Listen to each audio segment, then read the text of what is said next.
It all started about 10 years ago when I was diagnosed with cancer. They gave me about 6 weeks to live if I didn't start treatment straight away. And this was the first time that I'd ever experienced what it was like to suffer. I'd never known suffering before. And it was this experience of suffering, and not only that, but coming out of my suffering, that started inspiring me to help others. I put on 25 kilos while I had cancer and got all kinds of different sicknesses and that during that. So I was very blessed when a man who's a personal trainer helped me lose that 25 kilos and helped me get my health back. He helped me out of my suffering. This is one of the greatest gifts we can give someone. And this is what he'd done for me. I was so inspired by this that I wanted to help others as well. So I became a personal trainer too. And it was on this journey, 8 years as a personal trainer, that I started working on a cruise ship, and I met a man who was very wise, a very wise Indian fella, old man. Basically, he told me that eating animals is bad karma. And that's the first time I ever cared about it, when it was about me. When this man told me that eating animals is bad karma, I said, yeah, there's no such thing as a healthy vegetarian though. And he said, well, I've been vegetarian for 20 years. And I said, shit. All right. Well, in that case, maybe it is possible. Maybe you're a freak. But I'll look into it. I'll see what it's about. I look into it and I start learning how much healthier it is to cut animal products from your diet, reducing your chances of heart disease, cancers, obesity, osteoporosis, diabetes, so many diseases. I decided, okay, I'm going to try this for a week. I'll go vegetarian for 1 week, purely a selfish experiment to see how I feel, to see how much better I'm going to feel. 3 days in, instead of feeling like I couldn't get out of bed in the morning because I hadn't had any protein, I felt the opposite. I felt so much energy. I felt so strong. I felt like I needed to sleep less. I felt happier. I felt good. 3 days in. Before that, I was one of the biggest meat eaters you know. I was eating steak for breakfast. I was working on a cruise ship. It's buffets. I was taking advantage of that. I was piling my plate up with flesh of dead animals. And no wonder I felt better after 3 days. But it was a shock at the time because I never believed you could be healthy. So feeling good inspired me to look into it more. What's this? Why do I feel so great? There must be something to this. I look into it. I learn the health benefits, but I also see that so many people have another reason for becoming vegetarian. And that reason is because they don't want to contribute to harm to animals. Seeing everyone else's reasons for being vegetarian, I thought, okay, I'm going to check this out again. What's happening in the slaughterhouse? What's happening before these animals become this neatly wrapped package on the supermarket shelf? What happens? I see it again for the second time. This time, I had a new perspective because I knew now that we can live and thrive without consuming animal products. So seeing this torture, this mutilation, this murder of these innocent beings, it led me to the question, if we aren't eating animals for health, and we don't need to kill and eat them to survive and be healthy, what are we doing this to them for? And I assumed there'd be a great answer. I thought there must be a good answer because everyone hates animal cruelty and everyone loves animals. So surely there's a fantastic answer why we do this.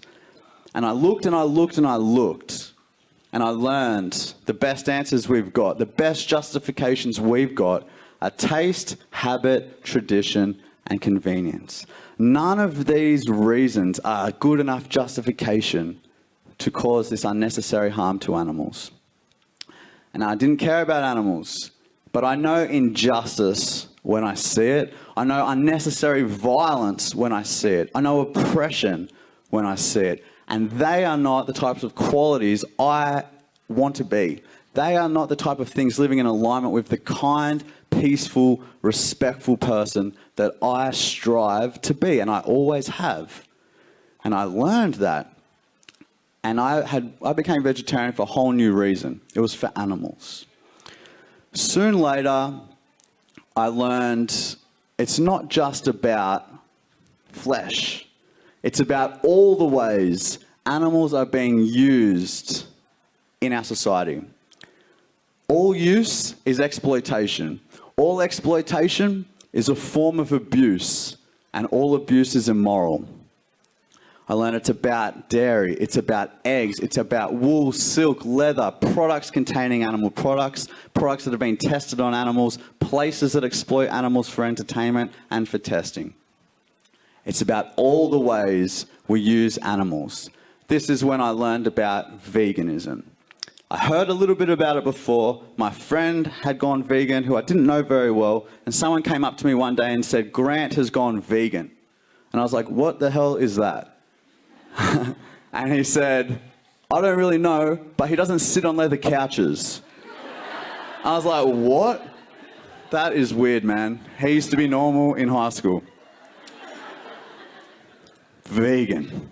Always thought it was this extreme thing. Unnecessary. Why do we have to be vegan? Why? Because all the ways we use animals causes them harm. Because no living being deserves to be the slave or the property of someone else. I got to a point where that was the only thing that made sense. Since when was it extreme to not want to harm animals? When did that become extreme?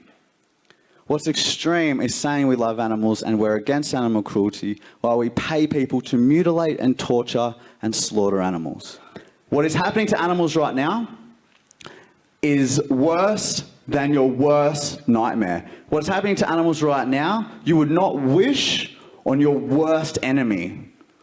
The worst offenders on this planet, pedophiles, sex offenders, murderers, do not get treated anywhere near as badly as the way we treat the most innocent and vulnerable beings on this planet.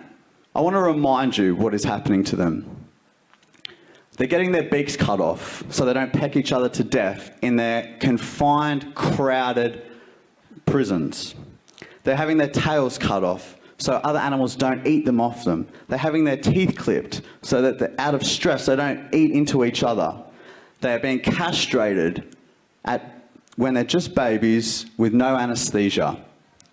Baby male chicks are being sent into a blender, blending them up alive.